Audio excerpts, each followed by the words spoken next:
I ngā mana, i ngā reo, ngā mihi nui ki a koutou, ko Teresa Wall ta kuingoa, no Te Rarawa me te au Pauri. Ko au te kai whakahaere o te kite hauora, he tumu aki tuarua o te manatū hauora.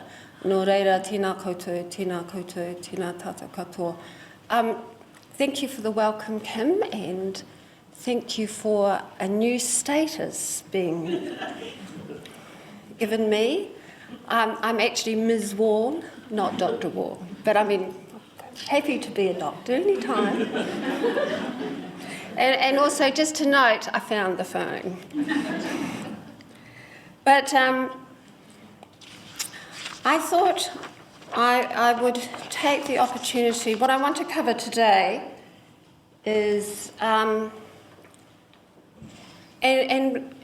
probably I'm covering material that others who know more than I about the health status of prisoners have done. But I'm a policy analyst by trade, or by this trade at the moment. I previously was a nurse, but my trade requires that I look at what the evidence tells me in order to inform some sort of policy direction or identify what the problem is in order to start to think about what some of the solutions might be. So I'm going to cover what does the Prisoner Health Survey 2005 tell us, a little bit about who provides health care for prisoners, and then some of the opportunities to improve health services. And predominantly it's about, I think, it's the interface between corrections and primary care, so definitely inside and out. So, comparisons by the Prisoner Health Survey really was the first time a broad exploration of the health status of the New Zealand prison population had been carried out, and the objectives of the survey were to improve understanding the extent of the health needs among New Zealand prisoners and inform future prisoner health service planning, policy processes and programs. So this is just a quick comparison by sex, age and ethnicity. So undoubtedly things that most of you know. So females tend to have a higher prevalence of chronic disease, etc. Chronic disease, of course, is more common with the older age. There are marked differences for people of ethnicity, so marked differences between Māori males and Māori females.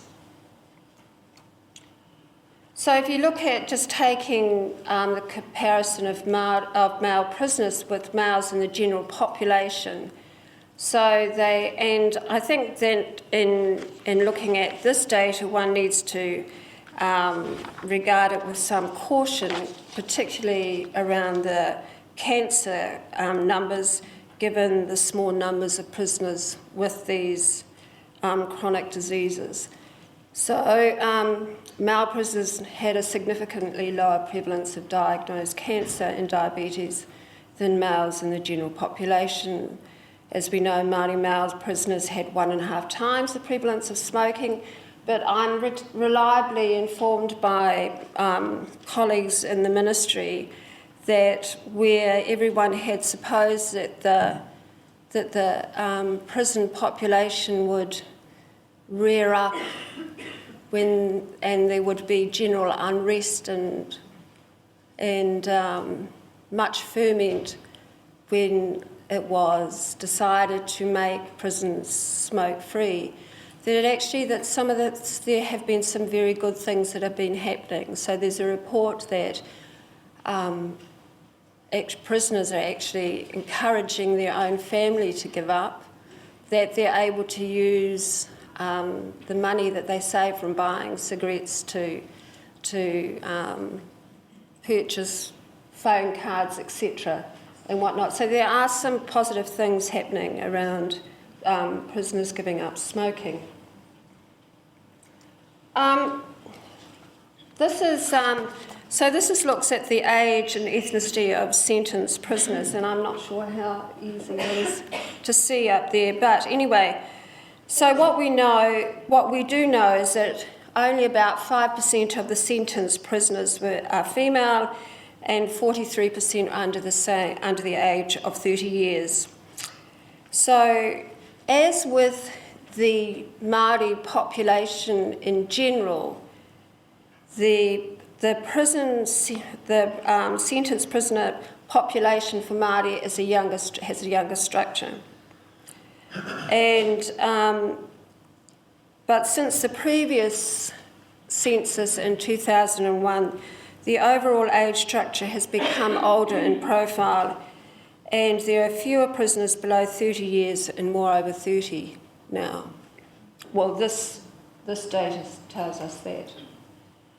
So when we look at what prison services are funded to provide primary health care to prisoners. So every prison has a health centre with frontline services that include primary, medical and nursing services, mental health, addiction, dental health care, public health and some disability support.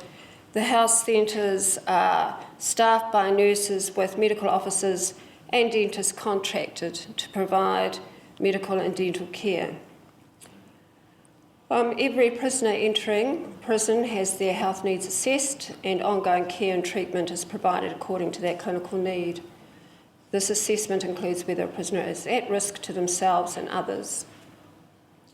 So provision of secondary and tertiary health care services is the responsibility of the local district health board, and prisoners with complex mental health needs are managed in partnership with the local forensic psychiatric services.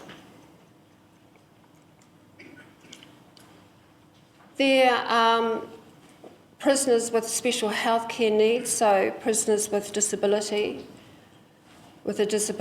they have a plan around how their disability will be managed, and what's taken into account is their security classification. And there are also 4 mother and baby units in prisons to cater for mothers who wish to keep their babies with them until the age of 2. Apparently this changed in August of last year, and which was, I think, 9 months. That's a very quick summary of what services, a very sketchy summary of the types of services delivered in corrections and by correction, and who has responsibility for the provision of services. I think that there are some opportunities, and I only came late to the morning, but certainly heard some discussion about the interface between the care of corrections and healthcare in the community. Irrespective of whether the Department of Corrections becomes a PHO, and that's certainly been some discussion, I understand, whatever system gets put in place, there needs to be a better flow of information between health and corrections and improve patient information sharing. There is, in a number of the cross-government activities that MSD, Health, Te Puni Kōkiri, Justice are engaged in, there is that discussion about how do you share information within the legal and regulatory requirements, constraints for each of those sectors, and how do you ensure that the privacy concerns are taken care of, particularly with respect to health. We need to improve the delivery of primary care to prisoners. Certainly that is what corrections, or the Department of Corrections, one of their aims in the delivery of health services is to ensure that prisoners within the corrections facility receive the same level of primary health care as those outside. in the community. And there needs to be improved the transfer of care from the corrections health centre to community care. So there are problems with that. So, and I think that none of us are unaware of the issues in certain district health boards, particularly around whether general practice has closed books, which creates a problem, particularly for whānau members who might shift to be close to somebody who's in a prison. Closed books, particularly for prisoners who leave prison and then need to find within a week or so some general practitioner in which they can enrol. So there are problems, and we need to very carefully think through how we address those. The Department of Corrections has been participating in the New Zealand National Suicide Action Plan and is developing a prison suicide prevention strategy. As Alison cited, the main impetus for the Mason reports were the men who killed themselves, committed suicide. And there's been an increased availability of drug and alcohol treatment programs for prisoners. And we need to, as I said before, think more carefully about the better coordination of care for the whānau of prisoners. In whānau order, as an approach, may provide some mechanism for improving the delivery of health and social services to prisoners and their whānau. Some of the aims, as written here, whānau building their capability to be more self-managing, the development of providers of services to whānau, and these services being much more responsive, and thinking about how government agencies fund services to whānau. We predominantly fund services for individuals.